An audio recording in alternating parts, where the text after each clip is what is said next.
राम राम जी। मैं नन्हे पहलवान, आप देख रहे हैं स्लो जिंदगी। मेरे साथ जुड़े हैं पटना से विनीत भाई। विनीत भाई, आपका बहुत स्वागत है। विनीत आपका भाई, धन्यवाद है और सभी दर्शकों का स्वागत है।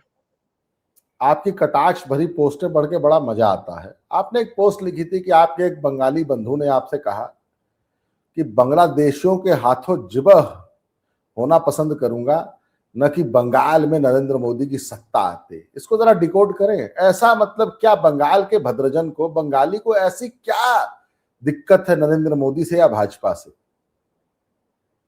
इसको सबसे पहले ऐसे समझिए कि सारे बंगाली सगे बच्चे हैं, ठीक है, जो हिंदू बंगाली हैं।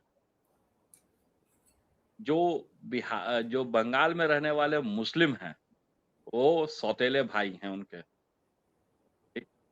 जो बांग्लादेशी मुस्लिम हैं, जो बांग्ला भाषी हैं, वो चचेरे भाई हैं। हम्म। जो असमिया मुस्लिम हैं वो शायद एक आध पीढ़ी पहले के गोतिया रिश्तेदार हैं, ठीक है। लेकिन जो बाकी है, जो गैर बंगाली हैं, वो अपने नहीं है या बहुत ही दूर के रिश्तेदार हैं जिनसे आज के डेट में हमारा संबंध नहीं है। तो लाख सौतेला खराब हो, चचेरा खराब हो, लेकिन वो मेरा अपना है। और कोई अगर अपनों को तंग कर रहा है तो वो तो दुश्मन है ना। भाजपा मेरे अपने जो सौतेले भाई हैं, बंगाली मुस्लिम या बांग्लादेशी मुस्लिम, जो मेरे चचेरे भाई हैं, उनको तंग कर रही है। भाषा, विकास और हिंसा, इन जैसे घटिया बातों से कहीं ऊपर है। Language and culture identity is very important. मैं जबरदस्ती पटना में बैठ करके मगही के जगह हिंदी क्यों बोलूं? हमने गुलामी स्वीकार कर लिए, आपने कर ली, आप भोजपुरी के जगह हिंदी बोलते हैं। जरूरी थोड़ी ना कि हर बंगाली, हर तमिलियन हिंदी बोलना चाहे। जिसे हम लोग एकीकृत सोच रहे हैं, वो सामने वाले की सोच है कि हमारे ऊपर जबरदस्ती थोप दी जाएगी। थोपी जाएगी कि नहीं जाएगी वो भविष्य के गर्भ में, लेकिन आज मैं ये मान के चल रहा हूं कि वो मेरे ऊपर थोप दी जाएगी। तो कहीं ना कहीं भाजपा जिसके ऊपर संदेह है कि वो थोपेगा, उससे बेहतर है कि मेरे अपने सगे भाई मेरा मर्डर कर दें।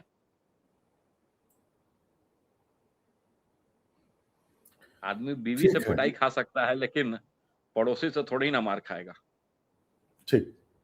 अब आते हैं जरा बंगाल चुनाव के ना कुछ मुख्य मुद्दे, जिसको लेकर थोड़े से लोग उत्साहित भी हैं, हतोत्साहित भी हैं। अब मैं हतोत्साहित पता क्यों हूं? लोग कह रहे हैं कि 90 लाख वोटर गायब हो गए। 90 लाख वोटर एसआईआर में से काट दिए गए। पर एक खबर है कि 62% हिंदू था। इसको थोड़ा सा और डिफाइन कर दूं मैं आपसे पहले,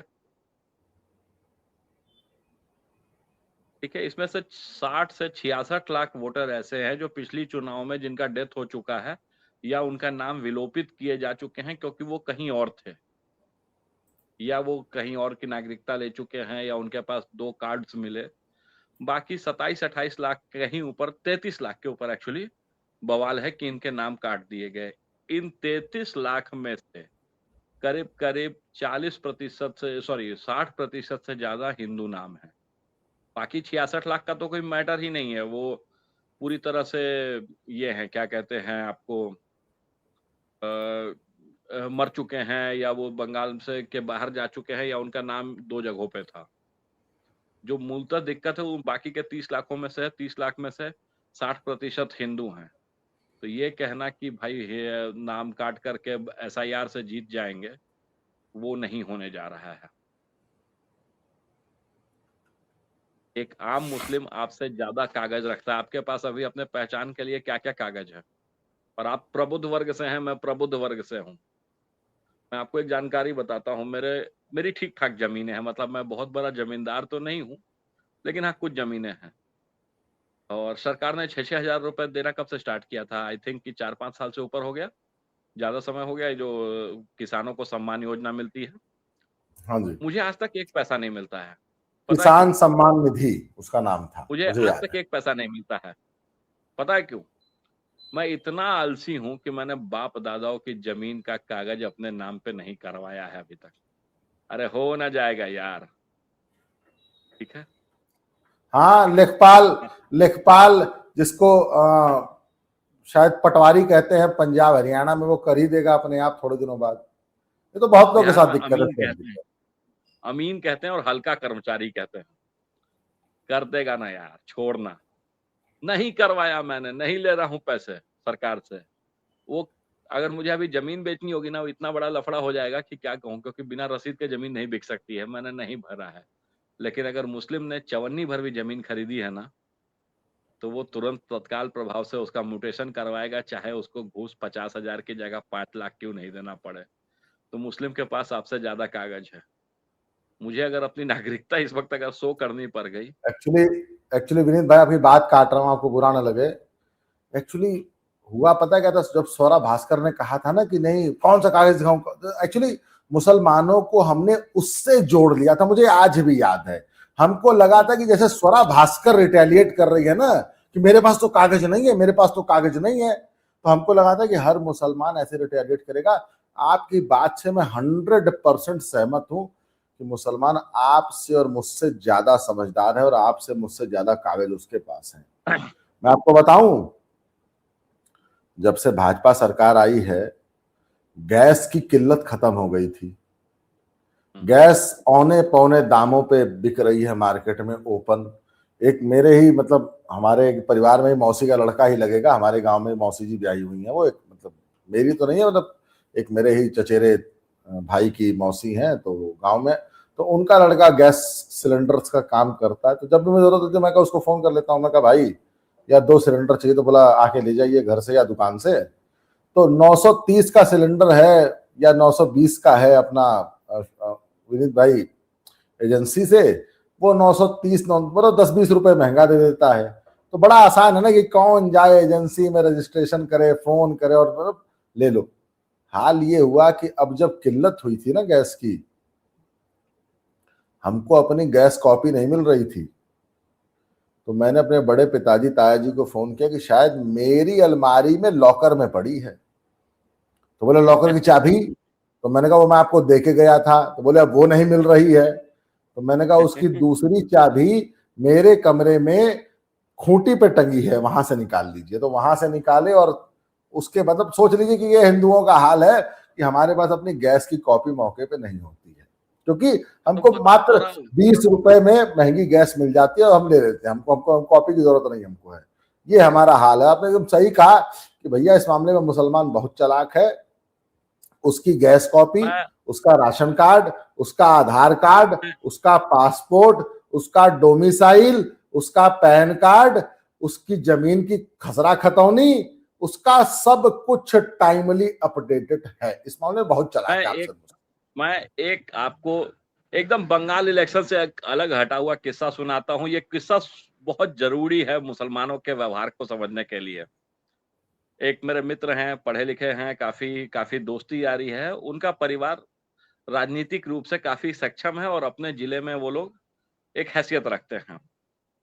लेकिन वो वही एमपी एमएलए के चुनाव तक अभी तक नहीं जीत पाए हैं। नगर निगम या ये जो छोटे चुनाव होते हैं पार्षद वगैरह के या जिला अध्यक्षी वगैरह के, उसमें बहुत अच्छी पकड़ है उनकी। जिस शहर में रहते हैं वहाँ 35 से 40% मुस्लिम जनसंख्या भी है। हम्म। तो कुछ बंटवारा इस प्रकार का हुआ है कि जो सबसे बड़ा बेटा है उसको हिस्सा मिला है कि अगर कल के डेट में हमारे परिवार से किसी को भी विधायकी का टिकट मिलेगा या एमपी का टिकट मिलेगा, तो सबसे बड़ा बेटा लड़ेगा। और अगर जो नीचे लेवल के चुनाव हैं, पार्षदी, मुखिया मुखिया तो नहीं, पार्षदी हो सकता है या फिर आपको मेयर वगैरह का, वो मंझला बेटा लड़ेगा। अब जो सबसे बड़े बेटे हैं, जो सबसे बड़े भाई हुए, उनके ऑलरेडी 3 बच्चे थे। मंझले वाले भाई के 2 बच्चे थे। अब आदमी है, आदमी का जोड़ नहीं रहता है। मंझले वाले भाई की वाइफ प्रेग्नेंट हो गई। और बिहार में एक रूल है कि अगर आपके 2 से ज्यादा बच्चे हुए हैं 2005 के बाद, 2005 है कट ऑफ या 2010 से समथिंग है, ये शायद ये रूल आने वाला था। तो अगर आपका तीसरा बच्चा हो गया है तो आप चुनाव लड़ने के काबिल नहीं रहेंगे। टू मेक श्योर कि उसका भाई काबिल रहे, जो तीसरा बच्चा मंझले भाई को हुआ, उसके सारे कागजात बड़े भाई ने अपने और अपनी पत्नी के नाम पे बनवाए। लीगली वो उनका चौथा बच्चा है, जबकि पूरे देश को पता है, सब पूरे सर्व समाज को पता है कि ये मंझले भाई का तीसरा बच्चा है, लेकिन लीगली जो है वो बड़े भाई का चौथा बच्चा है। जस्ट टू मेक श्योर कि मेरा भाई चुनाव लड़ता रहे। कितने हिंदू परिवार हैं जो अपने सगे भाई के लिए ये ऐसा एक संबंध उठाएंगे? एक एक नहीं, एक नहीं, एक नहीं। मैं एक एग्जांपल दे रहा हूँ, मैं ऐसे हजार लोगों को जानता हूँ। मैं ऐसे हजारों हजारों तो नहीं, मैं ऐसे कई माफिया परिवारों को जानता हूं, वहां भी ये कल्चर नहीं है। मैं आपको बंगाल वापस ले जाऊंगा। श्रीकांत, विनीत भाई, एक बात बताइए ना। श्रीकांत जी एक बात कहते हैं कि अब बंगाल में भद्रलोक वाला कल्चर खत्म हो गया है। क्या सच में बंगाली अब अपने आप को बंगाली नहीं मान रहा? मैं एक वीडियो दिखाना चाहूंगा, उसके बाद इस चर्चा को आगे बढ़ाएंगे।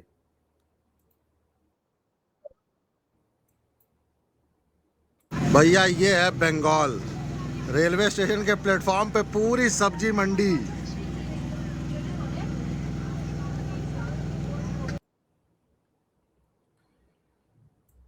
बंगाल रेलवे स्टेशन के प्लेटफॉर्म पे पूरी सब्जी मंडी।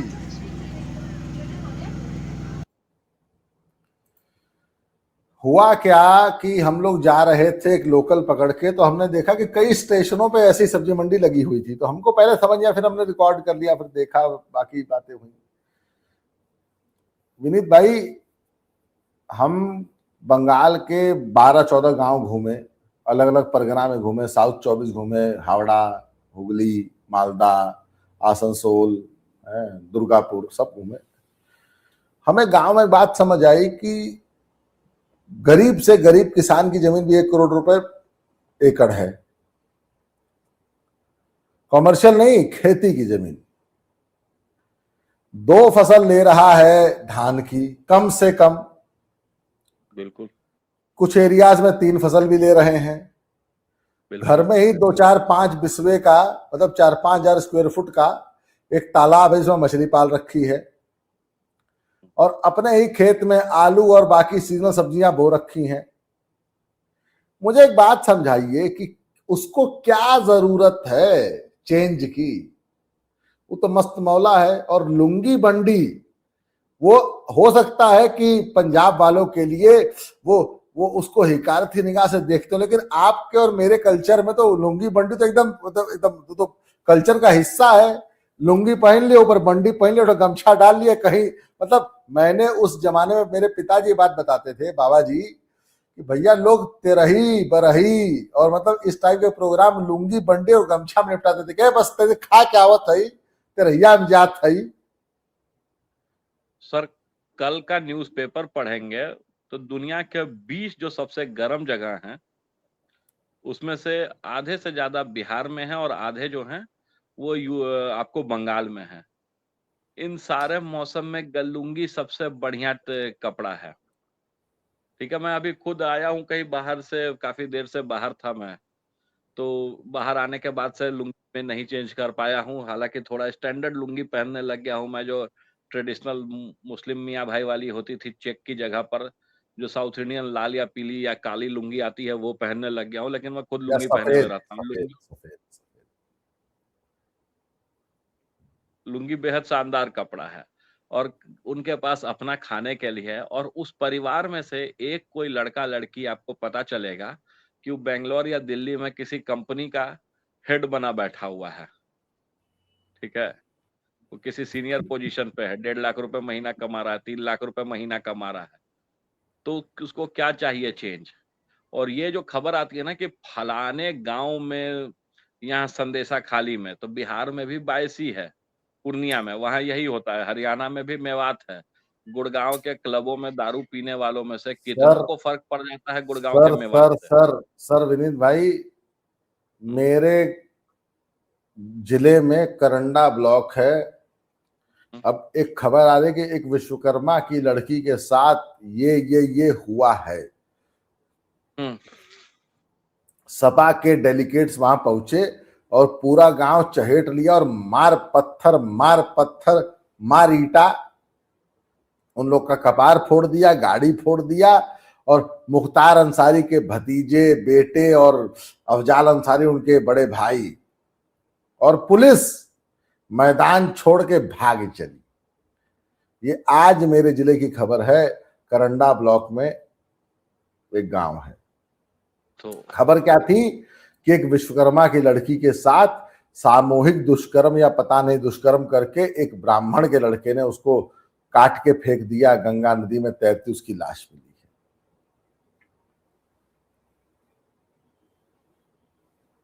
उससे बाकी चंदौली के का भइल? कुछ नहीं, कोई फर्क पड़ा? समाज कितना उद्वेलित हुआ? गाजीपुर में बनारस कुछ में और मेरे गांव का एक को ठाकुर वहां नहीं गया प्रधान जी को बचाने। प्रधान जी वहां ठाकुर हैं, किसी को नहीं फर्क पड़ता सर। ये सब कहने की बातें हैं। ठीक है, नहीं, वही बात है ना कि अगर खबर आ रही है, अभी टीसीएस नासिक की जो खबर आई, गलत है सही अपने जगह पे। कितने जगह आपने देखा कि मुंबई में गांव बम का ब्लास्ट हो नाम गया? है सर, गांव का नाम है कटरिया। ये देखिए, एक हमारे यहाँ से भाजपा के बड़े कद्दावर नेता रहे अरुण सिंह, वो भी आज गए थे। और एक ही गांव का लड़का है, एक ही गांव की लड़की है। अब आप समझ जाइए, समझदार को इशारा काफी। सही है। तो ये जो होता है ना कि संदेशा खाली में हिंदू औरतों के साथ हो रहा है, ये हो रहा है यहाँ से 300 किलोमीटर दूर। तो कलकत्ता में बैठे हुए भद्रजन को तो ये खबर कानों तक पहुंचती नहीं है। अगर पहुंचती भी है तो मेरे जीवन में कितना मैटर करता है? मैं सच्चाई बताता हूँ, लोगों को बहुत बुरा लग जाएगा, मैं सच की बातें सच लिखता हूँ। ठीक है, जिस दिन ये दिल्ली वाला रेप केस हुआ था, उसके दूसरे दिन मतलब एक महिला है, पार्टी की नेत्री हैं, मैं उनका पार्टी का क्या नाम लूं, मैं जैसा बोलूंगा लोग समझ ही जाएंगे। उसके अगले दिन उनके बेटे जो हैं वो ईव टीजिंग के केस में पकड़े गए थे मध्य प्रदेश में। ठीक है, इधर माँ जो है चिल्ला रही थी कि महिलाओं को सुरक्षा दो, और अगले दिन बेटे जो हैं वो ईव टीजिंग के केस में पकड़े गए। ललुआ के दोनों सुपुत्र यही नोएडा में कूटे गए थे ईव टीजिंग में, आपको याद है ना? हाँ बिल्कुल। सर मुलायम सिंह कहे हैं, लड़के हैं, लड़कों से गलती हो जाती है। मुलायम सिंह से बड़ा छिनरा इस धरती पे कोई हुआ है?